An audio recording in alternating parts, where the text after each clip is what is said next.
Mbote bandeko balandi ya magazine d'actualité Christian chez vous bisika nyonso bozuli baku ya kolanda biso mokolo ya lelo dialogue direct entre le M23 na gouvernement congolais et ont débuté lobby mais la journée lelo déjà ba délégation et ben déjà M23 côté naé ba choisir 5 personnes côté gouvernement c'est Jean-Pierre Bemba qui va conduire cette délégation et conseil spécial chef de l'État en matière de sécurité et rendre Kolongeli. Voilà, c'est lui qui va conduire cette délégation avec Jean-Pierre Bemba Gombo. Donc, dans la discussion, en tout cas, il y aura des choses qui vont se passer là-bas parce que Rwanda, apparemment, il est pris dans son propre jeu. Alors, d'un côté, il y a Rwanda, avant que le débat, il a déjà écarté Nanga. Na Coupa Kabila va écarter Bango. Au moins, tout ça, il y a Marambo eza ba Rwandais et non ba Congolais. Ba zongeli version na bango kala M23. Il y a Bertin Bisimwa. Donc c'est Bertin Bisimwa qui a reçu l'invitation et non Corneille Nanga. Pourtant partout on chante Corneille Nanga. Soni ya kosakanate. Donc le président M23 c'est Bertin Bisimwa. Bertin Bisimwa aza ancien il y a M23 depuis des années. Il y en a ba Runika et les autres. Na ba Makanaki Bazaba ancien, non, Nabana Onika Makenga, voilà. Makenga, donc ancien M23, Bosco Tanganda et les autres. Ancien M23, Bangoana. Donc, Corneille Nanga Zappé. Alors, côté gouvernement, on a mis Jean-Pierre Bemba pour vous dire que le gouvernement, il n'y aura pas ce qui s'est passé en 2009 et 2012. C'est qu'on a fait que on a triché, on a voulu hypothéquer l'intégrité territoriale. Cause de la zone Rola Nord Kivu, Sud Kivu, zone sinistrée, 43% commandement. Non, non. Oh non, il y aura Ndengwazo Senga, na cahier de charge na bango, ba réviser constitution, pour tout le monde, état unitaire centralisé, état unitaire régionalisé, tout le état fédéral. Toboyi yango. Donc, biloko belé, état yakoboyo, qui n'y a rendu comme 5e langue, Toboyi yango. Donc, Jean-Pierre Bemba est là pour défendre l'intérêt Yamboka. C'est Jean-Pierre Bemba qui sera là comme chef de la délégation, assisté par conseil spécial, le chef d'État en matière de sécurité. Mais entre-temps, les Rwandais continuent toujours à renforcer position à Bango au niveau de Walikale et partout, ils renforcer. Ils veulent vraiment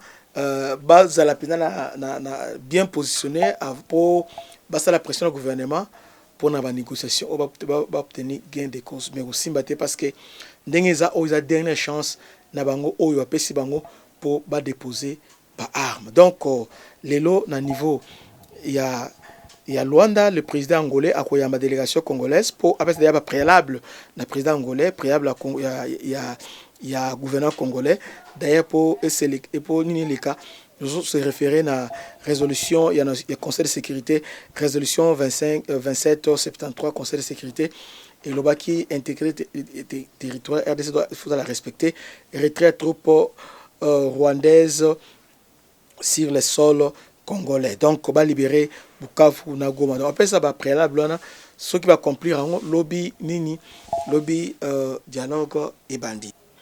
Voici quelques préalables de Kinshasa avant toute négociation. Aucun condamné de justice ne sera accepté à la table des discussions. Un cessez-le-feu sans ambiguïté. Retrait immédiat de l'armée rwandaise et l'AFC M23 des zones occupées qui devaient être contrôlées par la MONUSCO et les FARDC. Kinshasa, qui reste attaché au dialogue, se montre intransigeant face à ces préalables. Donc c'est un peu ça. Mais à propos, j'aime beaucoup un homme, on a découvert parce qu'il est vraiment patriotique. Tobanda ko critiquer, mais on a vu que dans la politique, c'est lui qui est attaché à sa nation, qui est le Congo, c'est le docteur Mukwege. Lui aussi a donné son point de vue par rapport à ce dialogue qui commence pour naïe. C'est itinéraire de dialoguer avec le M23, mais suivons ensemble sa position. Tolandai. Chers compatriotes, mesdames et messieurs, le conflit armé en République démocratique du Congo est caractérisé par sa forte dimension internationale avec l'intervention directe du Rwanda, de l'Ouganda et du Burundi et l'implication des pays de la SADC et de l'EAC. En outre, des puissances étrangères et des acteurs clés de la mondialisation économique issus du secteur privé ont des intérêts stratégiques pour les minerais critiques présents dans les sous-sols congolais, notamment dans le cadre de la transition numérique et énergétique, mais aussi dans les industries de la défense et du spatial. Ainsi, les efforts à déployer pour parvenir à une solution durable à la grave crise multidimensionnelle que traverse la République démocratique du Congo devront également avoir une forte dimension internationale. Toute tentative de réduire le conflit en cours dans l'est de la République démocratique du Congo à un conflit interne en optant pour des négociations directes du gouvernement congolais avec le M23 constituerait une erreur de diagnostic majeure. Une telle approche, menée en l'absence d'une conférence internationale pour la paix en République démocratique du Congo, visant à galvaniser une volonté politique forte au niveau national, régional et international, pourrait s'apparenter soit à une méconnaissance des réalités des dynamiques existantes sur le terrain, soit à une trahison de la patrie.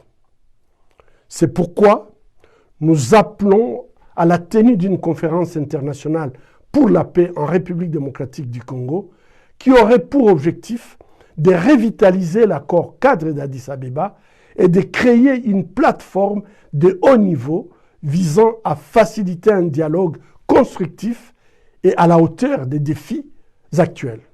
Cette conférence permettrait d'aboutir à une feuille de route concertée définissant des actions concrètes au niveau national, régional et international. Elle offrirait également l'occasion de mobiliser le moyen nécessaire pour sortir de la crise actuelle et jeter les bases d'un projet de paix durable en République démocratique du Congo dans le cadre du pacte social pour la paix promis sous l'égide de la CENCO et de l'ECC. De plus, les différents mécanismes de suivi de l'accord cadre d'Addis Abeba mis en place pour garantir une mise en œuvre effective et de bonne foi des engagements de toutes les parties devront être revitalisés avec le soutien des pays et des institutions partenaires de la RDC, notamment les co-garants de l'accord cadre d'Addis Abeba. Dans l'intervalle, les pressions internationales devront s'accentuer pour veiller à faire respecter les prescrits de la résolution 2773 du Conseil de sécurité des Nations Unies qui exhorte les parties à un cessez-le-feu immédiat et inconditionnel et demande à la force de défense rwandaise de cesser de soutenir le M23 et de se retirer immédiatement du territoire de la République démocratique du Congo, et ceci sans condition préalable. Cette résolution est une avancée significative pour la paix en République démocratique du Congo et devrait jouir d'une préséance dans toute tractation diplomatique. Dialoguer sous la menace des armes reviendrait à institutionnaliser la loi du plus fort et à conférer une légitimité à l'agression et à l'occupation illégale. Une fois ce cadre international solidifié et les différentes échelles de responsabilités clarifiées à travers un sommet international de haut niveau, des négociations directes pourraient alors être envisagées, incluant tous les groupes armés, y compris le M23, la société civile, les partis politiques et le gouvernement congolais. Ces démarches s'inscriraient dans l'esprit des initiatives diplomatiques menées sous l'égide du président angolais João Lourenço, dont nous saluons les efforts. Toutefois, pour garantir une paix durable, ces négociations devront s'insérer dans le cadre des principes fondamentaux de la Charte de l'Union africaine, garantissant la souveraineté et l'intégrité territoriale de la RDC. Procéder autrement reviendrait à mettre la charrue avant le bœuf, une démarche qui risque d'accélérer et de légitimiser la balkanisation de la République démocratique du Congo ou le processus en cours d'annexion de Kivu. Ainsi, nous invitons les acteurs impliqués dans la crise et dans les tentatives d'y mettre fin, d'éviter la répétition des erreurs du passé pour ne plus léguer aux générations futures des compromissions qui hypothéqueront une fois de plus à la nation congolaise son droit à disposer d'elle-même et à vivre en paix. Je vous remercie. Oui, Bolandi Ndenge Alobi. En tout cas, c'est un homme qui défend vraiment dans mon Kivu, Aza Achani Nana Panzi. En tout cas, il défend vraiment les Kivu contre les Rwandais. Donc, c'était ça. Que Dieu vous bénisse. À la prochaine. Ciao.